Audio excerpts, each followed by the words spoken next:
Hi friends, welcome to Bundan classes में मैं BN से एक बार फिर से बुंदन क्लासेस में स्वागत करता हूं। जैसा कि live video show current affairs का 8 बजे होता है, तो यह वीडियो आप लोग देखना ना भूलें। इसमें इंपॉर्टेंट क्वेश्चन होने वाले हैं, पेपर नस्ते नाबूद कहना, तो यह वीडियो आपको देखना आवश्यक है। ठीक है दोस्तों, तो मोटिवेशन कोर्स स्टार्ट करते हैं। हाँ, एक सबक है जो खुद को सुधारने का मौका देती है दोस्तों। हाँ, एक सबक है जो खुद को सुधारने का मौका देती है। तो आप दोस्त एक दिन हारना भी आवश्यक है, क्योंकि आपको खुद को पता चलता है कि हम कितने पानी में हैं। तो दोस्तों, यह भी सबक सीखना आवश्यक है। दोस्तों, आप लोग कोशिश करते रहिए। कोशिश करने वाली कभी हार नहीं होती है, या आप एक ना एक दिन सक्सेस हो ही जाएंगे। ठीक है दोस्तों, क्वेश्चन स्टार्ट करते हैं। प्रत्येक वर्ष राष्ट्रीय समुद्री दिवस किस दिन मनाया जाता है? प्रत्येक वर्ष राष्ट्रीय समुद्री दिवस किस दिन मनाया जाता है? इसका करेक्ट आंसर होगा डी, ऑप्शन नंबर डी होगा इसका करेक्ट आंसर। 5 अप्रैल को राष्ट्रीय समुद्री दिवस मनाया जाता है। इस वर्ष देश भर में 58वां राष्ट्रीय समुद्री दिवस मनाया जाना है। कौन दिवस मनाया जाना है? तो 58वां राष्ट्रीय समुद्री दिवस मनाया जाना है। आपसे बात कही जाए कि इस माह के मोस्ट इम्पोर्टेंट दिवस कौन कौन से हैं, तो स्वास्थ्य दिवस किस दिन मनाया जाता है? तो 7 अप्रैल को स्वास्थ्य दिवस मनाया जाता है। आपसे पूछा जाए कि WHO की स्थापना किस वर्ष हुई थी? तो WHO की स्थापना 7 अप्रैल 1948 में हुई थी। 1948 में हुई थी WHO की स्थापना। ठीक है दोस्तों, आपसे पूछा जाएगा जलियांवाला बाग हत्याकांड किस दिन जलियांवाला बाग हत्याकांड किस दिन मनाया जाता है? 13 अप्रैल को जलियांवाला बाग हत्याकांड मनाया जाता है। सिविल सर्विस दिवस किस दिन मनाया जाता है? तो सिविल सर्विस दिवस मनाया जाता है 21 अप्रैल को मनाया जाता है। पृथ्वी दिवस किस दिन मनाया जाता है? तो 22 अप्रैल को पृथ्वी दिवस मनाया जाता है। अब पूछा जाए राष्ट्रीय पंचायती दिवस किस दिन मनाया जाता है? तो राष्ट्रीय पंचायती दिवस मनाया जाता है 24 अप्रैल को राष्ट्रीय पंचायत दिवस मनाया जाता है। आपसे पूछा जाए 25 अप्रैल कौन सा दिवस मनाया जाता है? तो 25 अप्रैल को विश्व मलेरिया दिवस मनाया जाता है। और बात कही जाएगा विश्व मलेरिया दिवस किस दिन मनाया जाता है? 25 अप्रैल को मनाया जाता है। और आपसे पूछा जाए कि भारत ने लक्ष्य या टारगेट मलेरिया का कब तक रखा है? तो मलेरिया का टारगेट रखा है 2030 तक। मलेरिया का टारगेट रखा है जो भारत से खत्म हो जाएगा 2030 तक मलेरिया। ठीक है दोस्तों, और इसी का आंसर होगा राष्ट्रीय समुद्री दिवस किस दिन मनाया जाता है? इसका correct answer D. Question number 2 है कि भारत के पहले पर्यावरण मंत्री कौन थे जिनका हाल ही में निधन हो गया? भारत के पहले पर्यावरण मंत्री कौन थे जिनका हाल ही में निधन हो गया? इसका करेक्ट आंसर होगा डी, दिग्विजय सिंह झाला। दिग्विजय सिंह झाला का कार्यकाल 1982 से 1984 तक रहा। कैसा रहा? 1982 से 1984 तक इनका कार्यकाल रहा। किनका? दिग्विजय सिंह झाला, जो भारत के पर्यावरण मंत्री थे प्रथम। आपसे बात कही जाए कि भारत के पहले राष्ट्रपति कौन थे? तो डॉक्टर राजेंद्र प्रसाद भारत के पहले राष्ट्रपति थे। भारत के प्रथम प्रधानमंत्री कौन थे? तो भारत के प्रथम प्रधानमंत्री थे जवाहरलाल नेहरू। अब पूछा जाए कि भारत के प्रथम कानून मंत्री कौन थे? तो भारत के प्रथम कानून मंत्री थे B.R. अम्बेडकर, बाबा साहब जी थे प्रथम कानून मंत्री। आपसे पूछा जाएगा सरदार वल्लभ भाई पटेल भारत के प्रथम गृह मंत्री थे। ठीक है दोस्तों, इसका करेक्ट आंसर होगा डी, दिग्विजय सिंह झाला। क्वेश्चन नंबर 3 की बात कही जाए तो टेनिस टूर्नामेंट मियामी ओपन 2021 के महिला एकल का खिताब किसने जीता है? तो आप लोग बताएं कि टेनिस टूर्नामेंट मियामी ओपन 2021 के महिला एकल का खिताब किसने जीता है? तो इसका आंसर होगा सही, ऑप्शन नंबर ए, इसका एशले बार्टी इसका सही आंसर होगा, जिन्होंने मियामी ओपन 2021 के महिला एकल का खिताब जीता है। आपसे बात कही जाए कि नाओमी ओसाका ऑस्ट्रेलिया ओपन 2020 किसने जीता? तो ऑस्ट्रेलिया ओपन 2020 जीता। ऑस्ट्रेलिया ओपन 2020 किसने जीता है? पुरुष वर्ग में। तो ऑस्ट्रेलिया ओपन 2020 महिला वर्ग में जीता है सोफिया केनिन ने 2020 का। और पुरुष वर्ग की बात कही जाए तो पुरुष वर्ग में जीता है नोवाक जोकोविच, जो सर्बिया के हैं। आपसे बात कही जाए ऑस्ट्रेलिया ओपन 2021 किसने जीता है? तो नाओमी ओसाका ने जीता है। और आपसे बात कही जाए कि फ्रेंच ओपन किसने जीता है, तो फ्रेंच ओपन पुरुष विभाग में किसने जीता है, तो राफेल जी ने जीता है। और आपसे बात करी जाए महिला वर्ग में, तो महिला वर्ग में आप लोग कमेंट बॉक्स में बताएंगे महिला वर्ग में किसने जीता है। विंबलडन नहीं हुआ है इस बार 2020 में। आपसे पूछा जाए यूएसए ओपन किसने जीता है, तो यूएसए ओपन किसने जीता है, इसका सही आंसर है डोमिनिक थिंग ने यूएसए ओपन जीता है पुरुष वर्ग में। और महिला वर्ग में सोफिया केनिन ने जीता है 2020 का। ठीक है दोस्तों। ऑस्ट्रेलिया की आपसे पूछा जाए एशले बार्टी कहाँ की हैं, तो एशले बार्टी ऑस्ट्रेलिया की एशले बार्टी हैं जो कनाडा की बियांगा आंथीस्क्यू को हराया। ठीक है दोस्तों, इसका करेक्ट आंसर होगा option number A D answer. Question number 4 है अंतर्राष्ट्रीय खदान जागरूकता दिवस किस दिन मनाया जाता है। अंतर्राष्ट्रीय खदान जागरूकता दिवस किस दिन मनाया जाता है, इसका सही आंसर होगा ऑप्शन नंबर डी, यानी 5 अप्रैल को मनाया जाता है। अंतर्राष्ट्रीय खदान जागरूकता दिवस मनाया जाता है 5 अप्रैल को। इसकी थीम क्या है, तो परसेवरनेक पार्टनरशिप एंड प्रोग्रेसेस इसकी थीम है। जो अंतर्राष्ट्रीय खदान जागरूकता दिवस मनाया जाता है 5 अप्रैल को मनाया जाता है अंतर्राष्ट्रीय खदान दिवस। इसके बाद नेक्स्ट क्वेश्चन नंबर 5 है हाल ही में किस संस्था ने गांव और डिजिटल कनेक्ट अभियान संकल्प से सिद्धि शुरू की है। आप लोग सही आंसर बताएं कि हाल ही में किस संस्था ने गांव डिजिटल कनेक्ट अभियान संकल्प से सिद्धि शुरू की है, इसका सही आंसर होगा ऑप्शन नंबर 20 का करेक्ट है TRIFED टाइफेड ने संकल्प सिद्धि शुरू की है। इस अभियान का उद्देश्य क्या है, 1500 गाँव में वन धन विकास केंद्रों को सक्रिय करना। क्या है इस अभियान का उद्देश्य 1500 गाँव में वन धन विकास केंद्रों को सक्रिय करना है। ठीक है दोस्तों। इसके बाद नेक्स्ट क्वेश्चन है क्वेश्चन नंबर 6। क्वेश्चन नंबर 6 की बात कही जाए तो संयुक्त राष्ट्र द्वारा अंतर्राष्ट्रीय चेतना दिवस प्रत्येक वर्ष किस दिन मनाया जाता है। संयुक्त राष्ट्र द्वारा अंतर्राष्ट्रीय चेतना दिवस किस दिन मनाया जाता है प्रत्येक वर्ष, इसका आंसर होगा करेक्ट आंसर होगा option number D. Option number D इसका करेक्ट आंसर। संयुक्त राष्ट्र द्वारा अंतर्राष्ट्रीय चेतना दिवस प्रत्येक वर्ष किस दिन मनाया जाता है, 5 अप्रैल को मनाया जाता है अंतर्राष्ट्रीय चेतना दिवस। पहला अंतर्राष्ट्रीय चेतना दिवस कब से मनाना स्टार्ट हुआ था, तो पहला अंतर्राष्ट्रीय चेतना दिवस 5 अप्रैल 2020 को मनाया गया था प्रथम चेतना दिवस। ठीक है। इसके बाद नेक्स्ट क्वेश्चन है क्वेश्चन नंबर 7 है 31 मार्च को किसने दुर्लभ लोगों के लिए राष्ट्रीय नीति 2021 को मंजूरी दी है। तो आप लोग सही आंसर बताएं 31 मार्च को किसने दुर्लभ लोगों के लिए राष्ट्रीय नीति 2021 मंजूरी दी है, इसका करेक्ट आंसर होगा हर्षवर्धन। ऑप्शन नंबर ए इसका करेक्ट आंसर। हर्षवर्धन कौन है, तो हर्षवर्धन एक स्वास्थ्य मंत्री हैं भारतीय। ठीक है, भारत के। इस नीति का मुख्य उद्देश्य क्या है, असाध्य लोगों के लिए इलाज का लागत कम करना। आपसे पूछा जाए दोस्तों 31 मार्च के मोस्ट इम्पोर्टेंट डे कौन कौन से हैं, तो आप लोग बताएं 31 मार्च के अंतर्राष्ट्रीय डे कौन कौन से हैं। 1 मार्च को कौन सा दिवस मनाया जाता है, तो 1 मार्च को शून्य भेदभाव दिवस मनाया जाता है 1 मार्च को। 3 मार्च को विश्व वन्यजीव संरक्षण दिवस मनाया जाता है 3 मार्च को। 8 मार्च को अंतर्राष्ट्रीय महिला दिवस मनाया जाता है 8 मार्च को। 15 मार्च को उपभोक्ता दिवस मनाया जाता है 15 मार्च को। और 24 दिसंबर को राष्ट्रीय उपभोक्ता दिवस मनाया जाता है। 20 मार्च को खुशहाल दिवस मनाया जाता है 20 मार्च को। आपसे पूछा जाए 24 मार्च को मनाया जाता है क्षय रोग दिवस मनाया जाता है, या इसी को टीबी दिवस कहेंगे।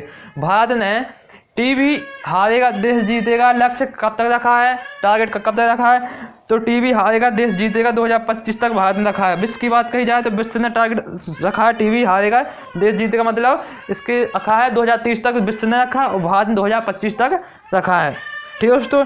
इसके बाद है नेक्स्ट क्वेश्चन नंबर 8 है कि किस देश की सेना ने सांतियागो सेना 2021 नामक बहुराष्ट्रीय सैन्य अभ्यास आयोजित कर रही है। कौन सी है, कि किस देश की सेना सांतियागो सेना 2021 नामक बहुराष्ट्रीय सैन्य अभ्यास आयोजित कर रही है, इसका सही आंसर होगा बांग्लादेश इसका करेक्ट आंसर डी यानी बांग्लादेश ने यह अभ्यास 4 से 12 अप्रैल तक आयोजित किया जा रहा है। इसमें भारत, भूटान, श्रीलंका, बांग्लादेश की सेना हिस्सा लेगी। कौन कौन सी? भारत की लेगी, भूटान की लेगी, श्रीलंका की भी और बांग्लादेश की भी सेना इसमें भाग लेगी। किसने किया? शांति ओग्गो सेना 2021 नामक बहुराष्ट्रीय सेना अभ्यास आयोजित कर रही है। कोई? बांग्लादेश। बांग्लादेश की बात कही जाए तो बांग्लादेश राजधानी का है ढाका, मुद्दा है टका और यहाँ के प्रधानमंत्री कौन? शेख हसीना प्रधानमंत्री हैं। भारत और बांग्लादेश के बीच में कौन कौन सी रेल सेवा चलती है? तो बंधन एक्सप्रेस, मेती एक्सप्रेस और मिताली एक्सप्रेस, 3 ट्रेनें चलती हैं भारत और बांग्लादेश के बीच में। युद्धाभ्यास की बात कही जाए तो युद्धाभ्यास में बोंगो सागर और संप्रीति 2 युद्धाभ्यास होते हैं भारत और बांग्लादेश के बीच में। ठीक है। और आपसे बात कही जाए तो कमेंट बॉक्स में आपको उत्तर देना है कि बांग्लादेश का राष्ट्रीय खेल क्या है। बांग्लादेश का राष्ट्रीय खेल क्या है? अब बात कही जाए शांति ओग्गो सेना 2021 क्यों बांग्लादेश ने जारी किया, मतलब क्यों कर रहा है? तो बांग्लादेश आज़ाद कब हुआ था? तो 1971 में आज़ाद हुआ था बांग्लादेश। जिन्हें आपसे पूछा जाएगा बांग्लादेश के पितामह किन्हें कहा जाता है? तो बांग्लादेश के पितामह कहा जाता है शेख मुजीब रहमान को कहा जाता है, जो जिन्हें बंगबंधु के नाम से भी जाना जाता है। किन नाम से जाना? आपसे पूछा जाएगा बंगबंधु नाम से किन्हें जाना जाता है? तो शेख मुजीब रहमान को जाना जाता है बंगबंधु। इन्हें शेख मुजीब रहमान को 2020 में इंदिरा गांधी शांति पुरस्कार मिला है। गांधी शांति पुरस्कार मिला है 2020 का इन्हें। आपसे पूछा जाएगा देशबंधु किस नाम से? देशबंधु के नाम से कौन जाने जाते हैं? तो देशबंधु के नाम से जाने जाते हैं चित्तरंजन दास, जिन्होंने 1923 में स्वराज पार्टी की स्थापना की थी। मोतीलाल नेहरू और चित्तरंजन दास दोनों ने मिलकर 1923 में स्वराज पार्टी की स्थापना की थी, जिन्हें चित्तरंजन दास को देशबंधु के नाम से जाना जाता है और बंगबंधु के नाम से शेख मुजीब रहमान को जाना जाता है। ठीक है दोस्तों। इसके बाद है आपसे पूछा जाएगा आज़ाद कब हुआ था बांग्लादेश? तो 1971 में आज़ाद हुआ था।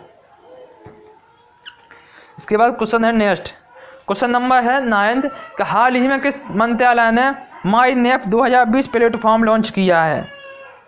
तो हाल ही में किस मंत्रालय ने माई नेप 2020 प्लेटफॉर्म लॉन्च किया है? इसका सही आंसर होगा ऑप्शन नंबर ए, शिक्षा मंत्रालय ने लॉन्च किया है माई नेप 2020। इसका उद्देश्य क्या है? तो शिक्षा मंत्री कौन है? आपसे बात कही जाए शिक्षा मंत्री रमेश पोखरियाल शिक्षा मंत्री है। NCTE वेब पोर्टल पर इसकी शुरुआत की गई है। कौन से पोर्टल पर? NCTE वेब पोर्टल पर इसकी शुरुआत की गई है। आपसे पूछा जाए NCTE का फुल फॉर्म क्या है, यानी पूरा नाम क्या है? तो national council for teacher education. National council teacher education इसका फुल फॉर्म है NCTE का। आपसे पूछा जाए शिक्षा मंत्री कौन है? तो रमेश पोखरियाल शिक्षा मंत्री हैं। आपसे पूछा जाए शिक्षा नीति कौन सी समिति थी? तो कस्तूरी रंजन समिति थी, जो 1986 की संशोधन होकर 2020 की शिक्षा नीति बनी है, जिसमें कस्तूरी रंजन समिति थी। और शिक्षा नीति अब वर्तमानी क्या है? तो 5+3+3+4 वर्तमान की शिक्षा नीति है। और इसके पहले कौन सी शिक्षा नीति थी? तो शिक्षा नीति 10+2 पहले शिक्षा नीति थी, अब हो गई 5+3+3+4 शिक्षा नीति हो गई है, जो कस्तूरी रंजन समिति थी। इसके बाद नेक्स्ट क्वेश्चन नंबर 10 है। क्वेश्चन नंबर 10 की बात कही जाए तो कर्मचारी राज्य बीमा निगम यानी ESIC के महानिदेशक का कार्यभार किसने संभाला है? तो कर्मचारी राज्य बीमा निगम ESIC के महानिदेशक का कार्यभार किसने संभाला है? इसका सही आंसर होगा मुखमीत भाटिया। मुखमीत भाटिया को कार्यभार संभाला कर्मचारी राज्य बीमा निगम का ESIC के महानिदेशक का कार्यभार संभाला है। ESIC श्रम और रोजगार मंत्रालय के तहत वैधानिक और एक स्वस्थ निकाय किया है। ठीक है दोस्तों। आपसे पूछा जाए कि सीधा पात्या कौन है वर्तमान में? तो सीधा पात्या आप लोग कमेंट बॉक्स में बताएंगे सीधा पात्या कौन है। इसके बाद नेक्स्ट क्वेश्चन है, क्वेश्चन नंबर नेक्स्ट है कि एशियाई कुश्ती चैंपियनशिप 2021 किस देश में आयोजित की जा रही है? एशियाई कुश्ती चैंपियनशिप 2021 किस देश में आयोजित की जाए? इसका सही आंसर होगा डी होगा इसका करेक्ट आंसर। कजाकिस्तान इसका सही आंसर होगा। यह 12 से 17 अप्रैल के बीच में कजाकिस्तान के अलमाटी शहर में आयोजित होगी। कौन से शहर में? अलमाटी शहर में, कजाकिस्तान के अलमाटी शहर में आयोजित होगी। कौन? एशियाई कुश्ती चैंपियनशिप 2021 किस देश में आयोजित की? कजाकिस्तान। आप लोग कमेंट बॉक्स में बताएं कि कजाकिस्तान की राजधानी कहाँ पर है, इसकी और मुद्दा क्या है। ठीक है दोस्तों, तो आप लोग कमेंट बॉक्स में जरूर बताएं। क्वेश्चन नंबर लास्ट है, नेक्स्ट क्वेश्चन है इंटरनेशनल स्पेस स्टेशन ISS में पाए गए नए बैक्टीरिया का नाम किस भारतीय वैज्ञानिक के नाम पर रखा गया है। तो आप लोग जरूर बताएं का इंटरनेशनल स्पेस स्टेशन ISS में पाए गए नए बैक्टीरिया का नाम किस भारतीय वैज्ञानिक के नाम पर रखा गया है। इसका सही आंसर होगा option number A, Ajmal Khan के नाम पर रखा गया है। इंटरनेशनल स्पेस स्टेशन पर नए बैक्टीरिया का नाम मेथिलोबैक्टीरियम अजमल रखा गया है। अजमल खान भारतीय जैव विविधता के एक जाने माने वैज्ञानिक हैं। आपसे पूछा जाएगा जैव विविधता दिवस किस दिन मनाया जाता है, तो जैव विविधता दिवस 22 मई को जैव विविधता दिवस मनाया जाता है। ठीक है दोस्तों, इसके बाद है मोस्ट इम्पोर्टेंट क्वेश्चन आ गए हैं दोस्तों। तो यह वीडियो आपके लिए बहुत पावरफुल होने वाला। आपसे पूछा है भारत के महत्वपूर्ण प्राचीन मंदिर कौन कौन से हैं, तो भारत के प्राचीन मंदिर आपसे बहुत इम्पोर्टेंट क्वेश्चन है। कोई भी वनडे पेपर, कोई भी पेपर देने आप जाते हैं तो इसमें कोई ना कोई महत्वपूर्ण यानी मंदिर पेपर में एक ना एक क्वेश्चन आता ही मंदिर का, तो आप लोगों में यह इम्पोर्टेंट होने वाले हैं। बिंदेश्वर मंदिर कहाँ पर है, तो बिंदेश्वर मंदिर तंजौर तमिलनाडु में है। कहाँ पर है बिंदेश्वर मंदिर, कहाँ पर है? तंजौर तमिलनाडु में स्थित है। ठीक है, अब आपसे बात कही जाए तिरुपति मंदिर कहाँ पर है, तो तिरुपति मंदिर है चिंतूर आंध्र प्रदेश में तिरुपति मंदिर है। मीनाक्षी मंदिर कहाँ पर है, तो मदुरई तमिलनाडु में स्थित है मीनाक्षी मंदिर। आपसे पूछा जाए मदुरई किस नदी के किनारे बसा है, तो मदुरई बैगई नदी के किनारे बसा है जो तमिलनाडु में है। मीनाक्षी मंदिर यहाँ पर स्थित है। सूर्य मंदिर या इसी को बेलेक पगोड़ा के नाम से जाना जाता है, तो कोणार्क का उड़ीसा में स्थित है कोणार्क मंदिर। सूर्य मंदिर या इसी को बेलेक पगोड़ा कहते हैं, कोणार्क मंदिर भी इसी कहा जाता है। कोणार्क मंदिर, बेलेक पगोड़ा मंदिर या सूर्य मंदिर के नाम से जाना जाता है। कहाँ पर है? उड़ीसा में, जो 100% सौर चलने वाला मंदिर है। आपसे पूछा जाए कोणार्क मंदिर की किस वंश ने संस्थापक हैं, तो गंग वंश के नरसिंह देव फर्स्ट ने स्थापना की थी कोणार्क मंदिर की। ठीक है, आपसे पूछा जाएगा दिलवाड़ा के मंदिर कहाँ पर है, तो दिलवाड़ा के मंदिर है माउंट आबू राजस्थान में। कहाँ पर? माउंट आबू राजस्थान में है दिलवाड़ा के मंदिर। ठीक है दोस्तों, तो आप लोग इसमें मोस्ट इम्पोर्टेंट 15 दिए गए हैं, तो आप लोग सीख जरूर लें। ठीक है दोस्तों, इसके बाद कल का प्रश्न का उत्तर है दोस्तों, बहुत सारे दोस्तों ने इसका करेक्ट आंसर दिया है। कम से कम 80% लोगों ने सही आंसर दिया है, तो उनको धन्यवाद। ठीक है दोस्तों, कि विजय हराई ट्रॉफी 2020-21 का फाइनल मुकाबला किस टीम ने जीता है, तो विजय हराई ट्रॉफी 2020-21 का फाइनल मुकाबला किस टीम ने जीता? इसका सही आंसर मुंबई टीम ने जीता है इसका फाइनल। ठीक है, और आपसे पूछा है कितनी बार जीता है, तो चौथी बार जीत दर्ज की है मुंबई टीम ने। उप विजेता कौन सी टीम रही है, तो उप विजेता टीम रही है उत्तर प्रदेश उप विजेता टीम रही है। ठीक है दोस्तों, तो 80% लोगों ने इसका करेक्ट आंसर सही दिया है, तो आप लोग जरूर आंसर दिया करें कमेंट बॉक्स में। आज का सवाल है कि भारत ने सूखाग्रस्त मेडागास्कर की मदद के लिए किस नौसेना जहाज को भोजन एवं चिकित्सा सहायता लेकर भेजा है। मेडागास्कर की मदद के लिए किस नौसेना जहाज को भोजन और चिकित्सा सहायता लेकर भेजा है, तो आप लोग आंसर बताना जरूरी। INS केसरी है, INS जलसा है, INS पिला है, INS ऐरावत है, तो आप लोग जरूर आंसर बताना करेक्ट है कि कौन सा है। तो आप इस प्रश्न का उत्तर कमेंट बॉक्स में जरूर दें। अच्छा दोस्तों, कब वीडियो पसंद आया है दोस्तों, वीडियो पसंद आया है तो वीडियो को लाइक करें, शेयर करें, बुंदेल क्लासेस को सब्सक्राइब करें, ज़्यादातर दोस्तों को शेयर करें। ठीक है, वीडियो से कोई भी संबंधित सुझाव हो तो आप कमेंट बॉक्स में जरूर बता सकते हैं कमेंट बॉक्स में आपको ये वीडियो कैसा लगा है। पसंद आया तो दोस्तों लाइक करें और शेयर करें और बंधन क्लासेस को सब्सक्राइब करें। यह परिवार आप ही का है तो दोस्तों ज़्यादा से ज़्यादा शेयर करें। धन्यवाद दोस्तों। और पहली बार पड़ेगा भारत तो बढ़ेगा भारत। धन्यवाद।